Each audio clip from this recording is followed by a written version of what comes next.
صلی اللہ علیہ وسلم کی جانب سے آج کامل حال میں یہ ادبی اجلاس اور زبان کا مشاعرہ بھی ہے، اور یہ اللہ کی طرف سے رمضان کا مشاہرہ بھی ہے۔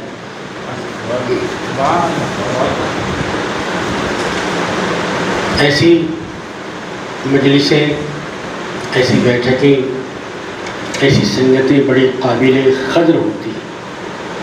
ابھی میرے استاد محترم استاد الاساتذہ حضرت صاحبزادہ میر وقار الدین علی خان صاحب قبلہ مجد اللہ العالی نے نہایت فصاحت اور بلاغت کے ساتھ 3 صدیوں کی بات 3 منٹ میں سما دی۔ خطیب کا کمال یہی ہوتا ہے کہ وہ سمندر کو کوزے میں بند کر دے۔ اس حیدرآباد کو اللہ سلامت رکھے کہ وہ اور جگہ ہے جہاں لوگ سمندر کو کوزے میں بند کرتے ہیں، لیکن ایسا حیدرآباد ابھی زندہ ہے یہاں کوزوں سے سمندر نکلتے ہیں۔ زبان و ادب کی مایانات شخصیت اور نیر صحافت و نیر ادب حضرت صلاح الدین نیر صاحب قبلہ جیسی ہستی یہاں تشریف فرما ہے، اور ان کے قلم سے، ان کے قدم سے نہ صرف ادب کی خدمت ہو رہی ہے بلکہ مذہب کی بھی خدمت ہو رہی ہے۔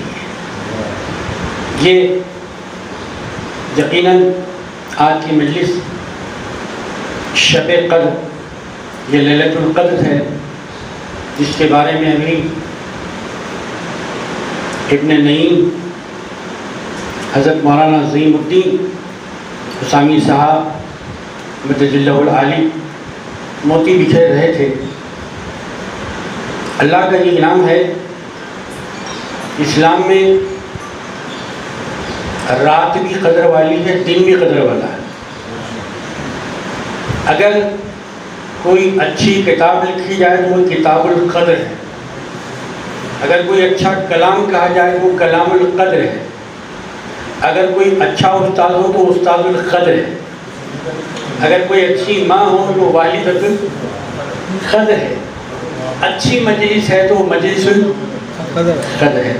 چونکہ ہمارے معزز شعراء کرام اپنا قیمتی وقت نکال کر یہاں تشریف لائے ہیں، ان کے بھی آراء اور خیالات اور افکار سے ہم کو مستفید ہونا ہے۔ میں شکر گزار ہوں بزم سرور کونین کے منتظمین کا، اس مجلس میں مجھے یاد کیا۔ اللہ ان کی اس خدمت کو قبول فرمائے، اور اس مجلس کے حوالے سے اللہ ہم کو رمضانی نہیں بلکہ رحمانی بنائے۔ اعوذ باللہ من الشیطان الرجیم، بسم اللہ الرحمن الرحیم۔ ان اللہ وملائکتہ یصلون علی النبی یا ایھا الذین آمنوا صلوا علیہ وسلموا تسلیما۔ اللہم صلی علی سیدنا حبیبنا شفیعنا مولانا محمد وعلی آلہ واصحابہ وازواجہ وذریاتہ واہل بیتہ اجمعین۔ اما بعد فقد قال اللہ تبارک وتعالی فی الکلام القدیم، اعوذ باللہ من الشیطان الرجیم، بسم اللہ الرحمن الرحیم۔ لیلۃ القدر خیر من الف شہر، صدق اللہ العظیم وصدق رسول النبی الکریم۔ عزیزان محترم، بہت مختصر انداز سے آپ کے سامنے آج کچھ اہم باتوں کو رکھنے کی سعادت حاصل کروں گا، چونکہ افطار سے پہلے جلسہ بھی ہونا ہے اور پھر مشاعرہ بھی سننا ہے، نعتیہ مشاعرہ، اور بھی دیگر اگر مقررین حضرات آئے ہیں تو ان سے بھی آپ کو کچھ سماعت کرنا ہے۔ عرض کرنا یہ ہے کہ ماہ رمضان المبارکہ یہ اللہ تبارک و تعالیٰ کا ایک بہت بڑا انعام ہے، فضل ہے امت محمدیہ پر، اور ہم سب بڑے ہی خوش نصیب ہیں۔ اللہ کا ہم پر کروڑہ فضل ہے کہ اللہ نے یہ مہینہ ہم پر عطا فرمایا۔ اس کی قدر تو جب ہوگی جب ہم اس دنیا سے چلے جائیں گے، تو اس ماہ رمضان کے ایک لمحات، ایک لمحے کی جو قدر تھی وہ ہم کو جب اندازہ ہوگا ہمارے جو عزیز و اقارب ہم سے بچھڑ گئے ہیں، جو گزشتہ رمضان ہمارے ساتھ تھے، بلکہ شروع ابتدائی رمضان میں بھی، اس رمضان میں بھی ساتھ تھے، پہلے دن میں تھے، بعض دوسرے دن میں تھے، مسلم پرسنل لا بورڈ کے صدر محترم عالی جناب مولانا سید رابع ندوی رحمۃ اللہ علیہ، جن کا 2 دن پہلے قبل انتقال ہوا ہے۔ ایسے بہت سارے جو اللہ والے ہیں جو اس رمضان میں بھی ساتھ تھے، مگر وہ اپنی حیات پوری کر کر اس دنیا سے چلے گئے ہیں۔ اب ہم کو اللہ نے موقع عطا فرمایا ہے، تو محض اللہ کا فضل ہے، اس کا کرم، اس کی توفیق اور عنایت ہے، تو اس کی قدر کرنی چاہیے ہمیں۔ ماہ رمضان المبارکہ کی خاص خصوصیت، اس کا تعلق اہل بیت اطہار اور اسلام کے عظیم واقعات سے بہت گہرا تعلق ہے۔ آپ دیکھیے ابتدا سے اہل بیت اطہار سے اس کا تعلق دیکھیے اور اسلام کے اہم واقعات سے۔ 3 رمضان المبارک حضرت بی بی فاطمہ الزہرا کی وصال کی تاریخ، پھر آپ آئیے 10 رمضان المبارک بی بی فاطمہ اہل بیت سے اطہار سے، 10 رمضان حضرت بی بی خدیجہ الکبریٰ ام المومنین اہل بیت اطہار سے۔ قرآن پاک میں جو ازواج مطہرات کا اللہ نے ذکر فرمایا وہ تمام کے تمام اہل بیت سے ہے، اور حدیث شریف میں حضور نے جو فرمایا ہے حضرت امام حسن، امام حسین اور سیدہ فاطمہ، حضرت علی رضی اللہ تعالیٰ عنہ، یہ اہل بیت اطہار سے۔ پھر آگے آئیے 15 رمضان المبارک حضرت سیدہ امام حسن کی ولادت مبارکہ، رمضان سے تعلق۔ 17 رمضان المبارک بی بی عائشہ صدیقہ رضی اللہ تعالیٰ عنہ کا یوم وصال، ام المومنین ہیں، اہل بیت اطہار سے تعلق۔ اور بی بی رقیہ نبی کریم صلی اللہ علیہ وسلم کی صاحبزادی، ان کا وصال 17 رمضان، اہل بیت سے تعلق۔ غزوہ بدر جو اسلام کی سب سے پہلی تاریخی جنگ ہے، غزوہ ہے، 17 رمضان، اہل بیت رمضان سے تعلق۔ 20 رمضان فتح مکہ، رمضان سے گہرا تعلق۔ 21 رمضان سیدنا حضرت علی رضی اللہ تعالیٰ عنہ کی یوم شہادت، رمضان سے تعلق۔ پھر شب قدر کا معاملہ تو جو آپ حضرات بخوبی واقف ہے، تو اس کا یہ مختصر سے بات کرتا ہوں، حضرت والا بھی تشریف لائے، ان کی بھی باتیں میں سننا ہے، پھر مشاعرہ بھی ہے، شعراء کرام کی بھی آمد چل رہی ہے۔ اللہ تبارک و تعالیٰ کا یہ فضل ہے کہ اللہ جسے چاہے، جس پر چاہے فضیلت عطا فرما دیتا ہے۔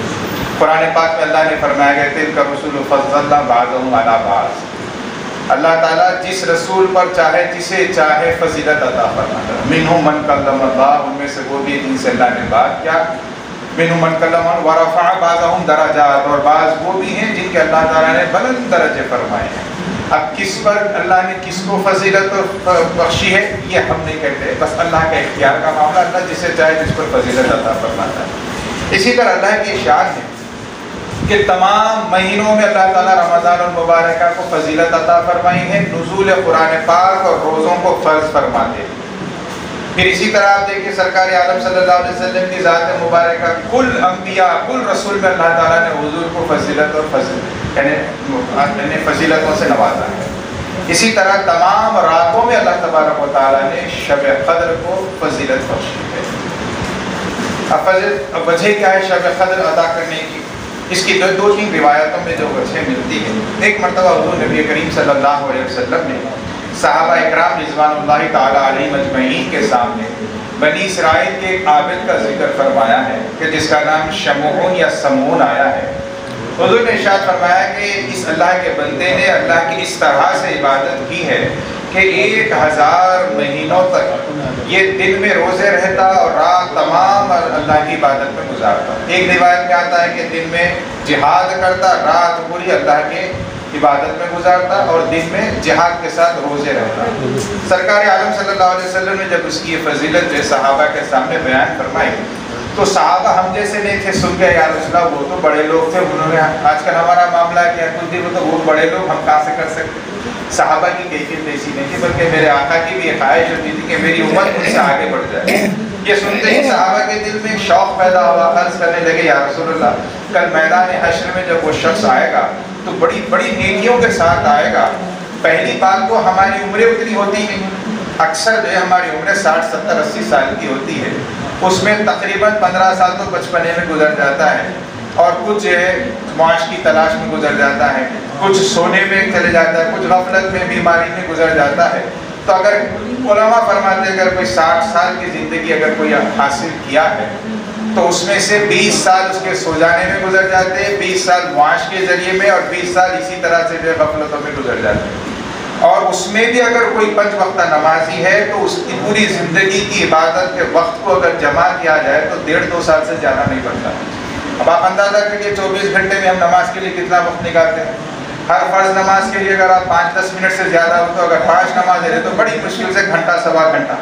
اب آپ اندازہ کریے ایک دن میں 24 گھنٹے میں صرف گھنٹہ 1.5 گھنٹہ وہ بھی عابدین کا ذکر کراؤ جو نماز 5 وقتہ پڑھتے ہیں۔ یوں تو خیر اللہ کی اطاعت میں گزارنا 24 گھنٹے عبادت میں شمار ہے، لیکن جسمانی جو عبادت ہے جو ظاہر ہوتی ہے نماز وغیرہ کی عبادت، اس کا بہت کم مختصر سا وقت بنتا ہے پوری ہماری زندگی میں۔ تو بالکل صحابہ کرام نے یہی کہا کہ یا رسول اللہ کل قیامت میں جب ہم پیش ہوں گے تو ہماری عمریں تو بہت مختصر ہوگی، اور وہ بڑی بڑی عمر والے لوگ بڑا بڑا ثواب لے کر آئیں گے، تو کہیں ایسا نہ ہو کہ ہم پیچھے نہ رہ جائیں۔ یہ بات سن کر میرے آقا سید المرسلین صلی اللہ علیہ وسلم کو بھی فکر ہوئی کہ کہیں میری امت پچھلی امتوں سے یعنی پہلی جو آئی تھی امتوں سے پیچھے نہ رہ جائے۔ حضرت جبریل امین نازل ہوئے، اللہ تبارک و تعالیٰ نے یہ بشارہ سنا دی کہ حبیب آپ کے دل نے یہ خیال کیا کہ کہیں آپ کی امت پیچھے نہ رہ جائے، لیجیے ہم آپ کو ایک ایسی جو خوشخبری سناتے ہیں۔ سورہ قدر نازل فرمایا اور اللہ نے ارشاد فرمایا انا انزلناہ فی لیلۃ القدر، اے حبیب صلی اللہ علیہ وسلم بے شک ہم نے اسے نازل کیا ایک قدر والی رات۔ چونکہ سارے عرب میں چرچا قرآن کا تھا، اس لیے اللہ تعالیٰ یا نام قرآن نہیں فرما رہا ہے، بس اشارہ فرما انا انزلناہ، ضمیر فرماتا ہے کہ بس ہم نے اسے نازل کیا، یعنی سارے لوگ جس کا چرچا کر رہے ہیں اس قرآن کو ہم نے نازل کیا ایک قدر والی رات۔ وما ادراک ما لیلۃ القدر، اے حبیب صلی اللہ علیہ وسلم آپ نے کیا جانا کہ شب قدر کیا چیز ہے؟ پھر اللہ تعالیٰ خود فرماتا ہے، اللہ کی شان دیکھیں، سوال اللہ فرما رہے، جواب بھی اللہ فرما رہے ہیں۔ اس کی اہمیت کو واضح کرنے کے لیے اللہ پہلے سوال فرماتا ہے پھر اس کا جواب فرماتا ہے۔ لیلۃ القدر خیر من الف الشہر، اے حبیب مکرم صلی اللہ علیہ وسلم لیلۃ القدر قدر والی رات خیر ہے، بہتر ہے، من الف الشہر 1000 مہینوں سے بہتر ہے۔ 1000 مہینوں کے برابر نہیں فرما رہے اللہ تعالیٰ، اس سے بھی بہتر ہے۔ اب اندازہ کریے جسے رب کائنات بہتر فرمائے تو اس کا کیا اندازہ ہو سکتا ہے، کس قدر بہتر نہ ہو۔ لیلۃ القدر خیر من الف الشہر تنزل الملائکۃ والروح، اور پھر اس کی فضیلت میں اللہ فرماتے ہیں کہ اس میں ایک تو نازل ہوتے ہیں فرشتے اور روح الامین حضرت جبرائیل، تنزل الملائکۃ والروح فیہا باذن ربہم من کل امر، وہ اپنے سے نہیں آتے بلکہ اللہ کے حکم سے بھیجے جاتے ہیں۔ آپ اندازہ کریے اللہ تبارک و تعالیٰ شب قدر میں نزول ملائکہ فرما رہا ہے اس امت کی خاطر، اور آپ کو پتہ ہے کہ انبیاء علیہ السلام کی طرف فرشتوں کو بھیجا جاتا ہے۔ گزشتہ جتنے بھی فرشتے جو نازل ہوتے ہیں نبیوں کے پاس آیا کرتے ہیں، لیکن حضور کی برکت سے اللہ تعالیٰ نے ہم پر یہ فضل فرمایا، ہمیں یہ مقام عطا فرمایا ہے کہ ہر سال شب قدر میں رمضان میں اللہ تبارک و تعالیٰ ہماری خاطر فرشتوں کو بھیجتے ہیں۔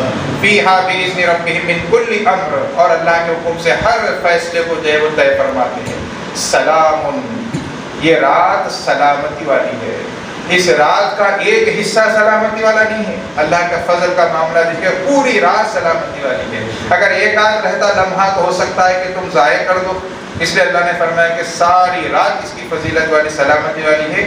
سلام ہی حتی مطلع الفجر، کب تک ہے یہ؟ طلوع فجر تک۔ اب یہ کون سی رات ہے؟ اس میں مختلف اقوال ہیں، اللہ کے ہر کام میں کچھ حکمت ہوتی ہے، اللہ تبارک و تعالیٰ نے اس کو پوشیدہ فرمایا۔ اس کی ایک حکمت علماء کرام نے یہی فرمائی ہے کہ اگر کوئی آدمی جو ہے یعنی گناہ گار ہے، شرابی ہے یا کوئی اور عادت سے کوئی روز گناہ کرتا ہے، وہ مجبوری کی حیثیت میں شب قدر میں بھی گناہ کرے گا۔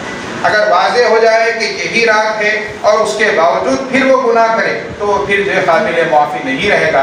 اس لیے اللہ کی رحمت کا یہ تقاضا تھا کہ اس کو راز میں رکھے، پوشیدہ رکھے، تاکہ اس رات اگر کوئی گناہ کیا بھی تو وہ کل قیامت میں یہ عذر پیش کر سکتا ہے کہ باری تعالیٰ واضح طور پر مجھے نہیں معلوم تھا کہ یہی رات شب قدر ہے، اگر ہوتی تو میں رک جاتا تھا۔ اللہ اس کے اس عذر کو، اس بہانے کو اپنی رحمت کے تقاضے کے تحت قبول فرمائے گا اور بخشے گا۔ تو اللہ کے رسول صلی اللہ علیہ وسلم نے اس کے بارے میں کچھ پیشن گوئی فرمائی، اس کے کچھ اثرات بتائے ہیں۔ مختصر سی بات یہ ہے، حضرت عبداللہ ابن عباس رضی اللہ تعالیٰ عنہما اس کی طرف سے اشارہ فرماتے ہیں۔ آپ نے فرمایا کہ لوگوں رمضان کی 27ویں شب قدر ہے۔ صحابہ نے پوچھا کہ وہ کس طرح؟ تو آپ نے فرمایا کہ دیکھو اس سورے کو نازل کیا گیا خاص شب قدر سے متعلق۔ اس سورے میں اللہ تبارک و تعالیٰ نے لیلۃ القدر کا 3 مرتبہ ذکر کیا ہے۔ اِنَّا أَنزَلْنَاهُ فِي لَيْلَةِ الْقَدْرِ وَمَا أَدْرَاكَ مَا لَيْلَةُ الْقَدْرِ لَيْلَةُ الْقَدْرِ خَيْرٌ مِنَ أَلْفِ الشَّهْرِ۔ فرمایا کہ 3 مرتبہ لیلۃ القدر کا ذکر فرمایا ہے، اور لیلۃ القدر میں جملہ 9 حروف ہے، لام یہ لام تا الف لام قاف تا رے، 9 حروف ہے۔ یہ 9 حروف والے جو ہے لیلۃ القدر کو 3 مرتبہ ذکر کرنے کا مطلب 9 کو 3 سے آپ ملٹیپلائی کریے تو 9 3 27 بنتے ہیں۔ تو گویا اشارتاً یہ بتایا جائے کہ لیلۃ القدر 27ویں شب ہے۔ دوسرا آپ نے فرمایا کہ اس پورے سورے میں آپ غور کریے 30 کلمات ہیں، اِنَّا أَنزَلْنَاهُ فِي لَيْلَةِ الْقَدْرِ وَمَا أَدْرَاكَ مَا لَيْلَةُ الْقَدْرِ، آپ کے لیے پورے 30 بنتے ہیں۔ 30 میں جو 27واں جو کلمہ ہے ہیا حتی مطلع الفجر، تو ہیا جو شب قدر کی طرف دلالت کرے وہ رات، اس کا نمبر 27واں کلمہ ہے۔ تو گویا اشارتاً اللہ یہ فرما رہا ہے کہ یہ 27ویں شب ہے۔ اب ہم کو ضروری یہ ہے کہ نبی کریم صلی اللہ علیہ وسلم نے حکم فرمایا کہ رمضان المبارکہ کے آخری دن کے تاخراتوں میں شب قدر کو تلاش کرو۔ اگر نہ بھی ملے تو اللہ تعالیٰ کی ذات سے اس کی رحمت سے یہ امید ہے کہ وہ شب قدر کا ثواب عطا فرما دے گا۔ چونکہ ایک حدیث یہ بھی آتی ہے کہ ایک صحابی رسول نبی کریم صلی اللہ علیہ وسلم کے پاس حاضر خدمت ہوئے، انہوں نے عرض کیا یا رسول اللہ، یہ ابتدائی زمانے کی بات ہے، عرض کرنے لگے یا رسول اللہ میں دور دراز رہتا ہوں، گاؤں میں رہتا ہوں، بار بار آپ کی خدمت میں حاضر نہیں ہو سکتا ہوں، اگر آپ مجھے شب قدر سے آگاہ فرما دیں تو اس رات میں خاص اللہ تعالیٰ کی عبادت کر کے اللہ کے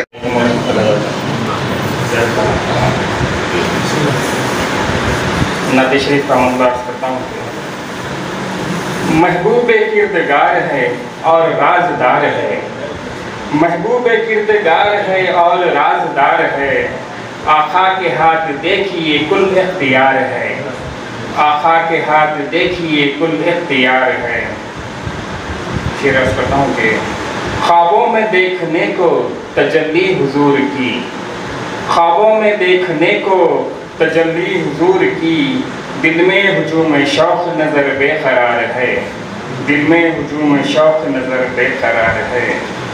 پڑھتا ہے گام گام درود و سلام ہو، پڑھتا ہے گام گام درود و سلام ہو، نسبت پہ مصطفیٰ کی جسے اعتبار ہے، نسبت پہ مصطفیٰ کی جسے اعتبار ہے۔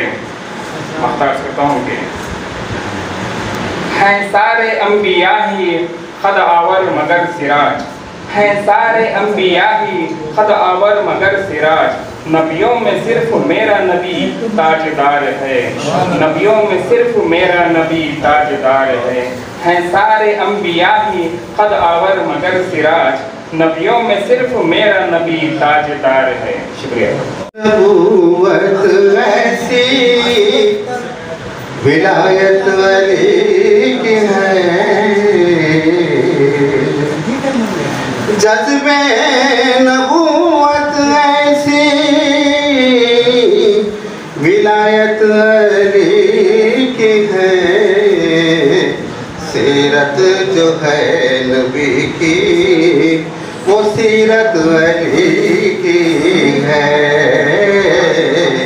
سیرت جو ہے نبی کی وہ سیرت علی کی ہے، تعمیر دین حق میں وہ خدمت علی کی ہے، تعمیر دین حق میں وہ خدمت علی کی ہے، جب تک ہے کائنات امامت علی کی ہے، جب تک ہے کائنات امامت علی کی ہے، نور نہ جب نہیں ہے کہاں شوق جلوہ گر، نور نہ جب نہیں ہے کہاں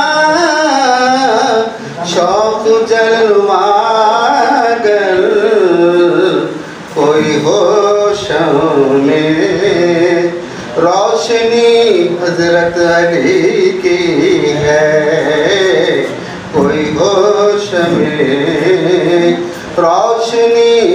حضرت علی کی ہے۔ سے عبادت نواز کون؟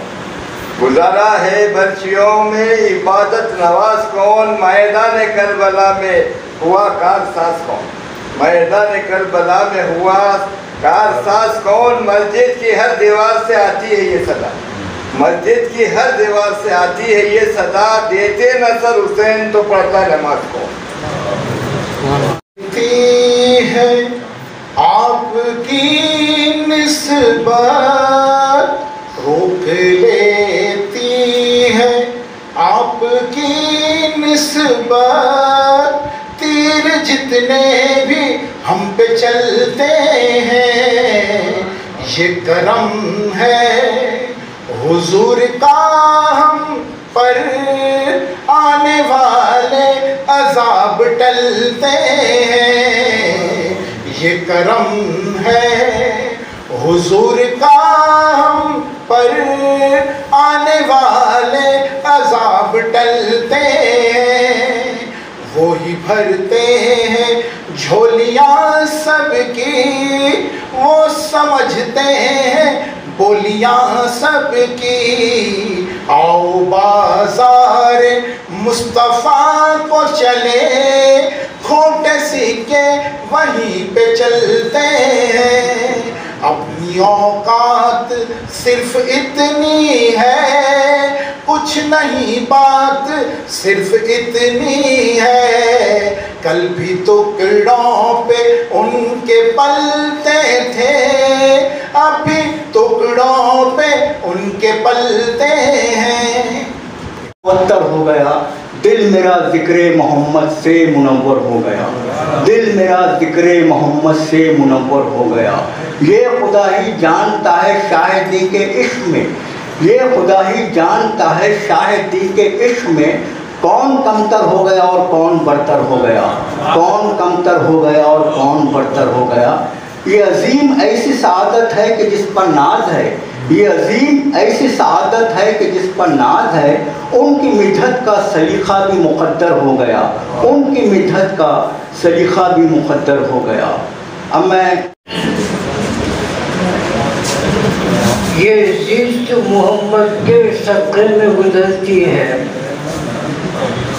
یہ زیست محمد کے صدقے میں گزرتی ہے، یہ صدقے کو پانے سے قسمت بھی سنورتی ہے۔ ارماں ہے کہ لوٹوں میں مٹی میں مدینے کی، ارماں ہے کہ لوٹوں میں مٹی میں مدینے کی، جنت کی ہوا اس پر بوسے کو اترتی ہے، جنت کی ہوا اس پر بوسے کو اترتی ہے، گلیوں میں مدینے کی پھرتے ہوئے، گلیوں میں مدینے کی پھرتے ہوئے روح نکلے، وہ موت اگر ایسی تو روح نکلتی ہے۔